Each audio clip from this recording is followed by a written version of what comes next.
Selamat malam semuanya. Di sini saya akan memperkenalkan diri saya.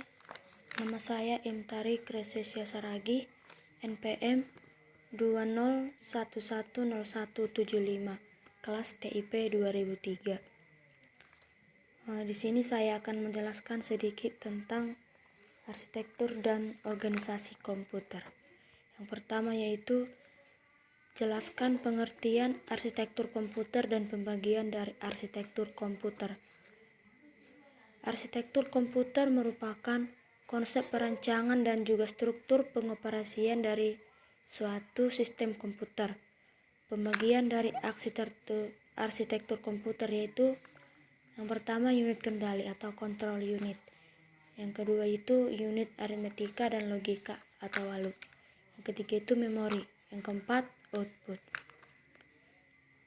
Unit kendali atau control unit.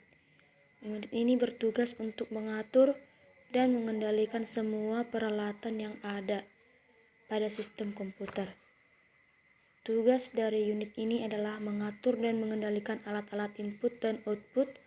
Yang kedua, mengambil instruksi-instruksi dari memori utama. Yang ketiga, mengambil data dari memori utama untuk diproses.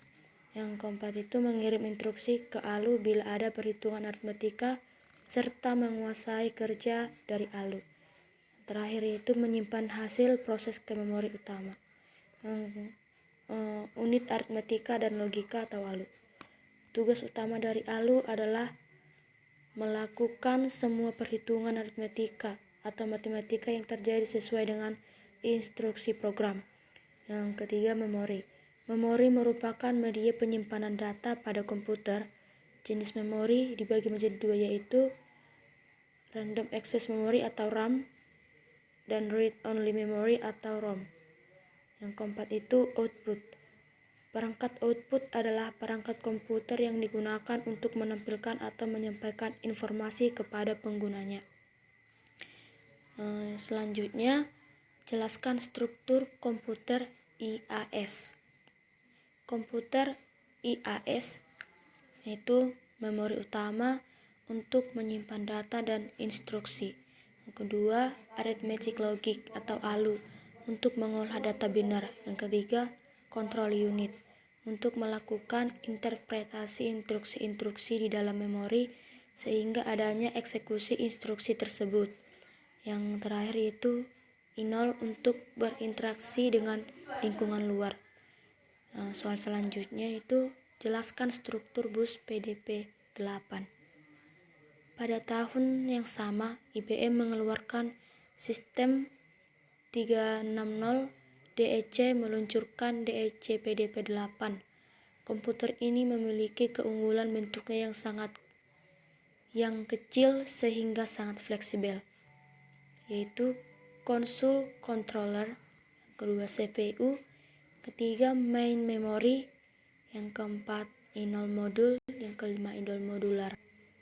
Yang keempat yaitu jelaskan tentang spesifikasi memori dan tentang pin sinyal kemasan memori. Spesifikasi memori yaitu yang pertama RAM atau Random Access Memory, berfungsi untuk memegang arah data yang akan diproses oleh prosesor. Yang kedua, EDORAM atau Enchanted Data Output RAM, yang harus dipasang berpasang-pasangan. Enoch atau alur pada kaki RAM. Yang ketiga itu digunakan pada komputer lama 90-an. Terus SDRAM atau Synchronous Dynamic RAM yang 168 pin dan 2 notch. Kecepatannya itu 100 MHz dan 133 MHz. Kapasitas maksimumnya itu 512 MB.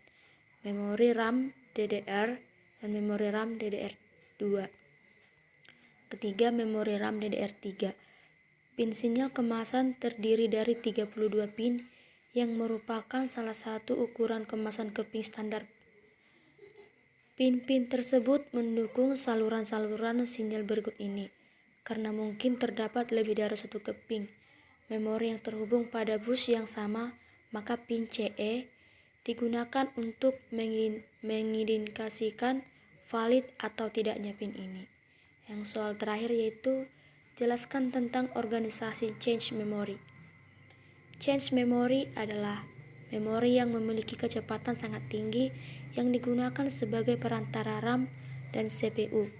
Memori ini mempunyai kecepatan yang lebih tinggi daripada RAM.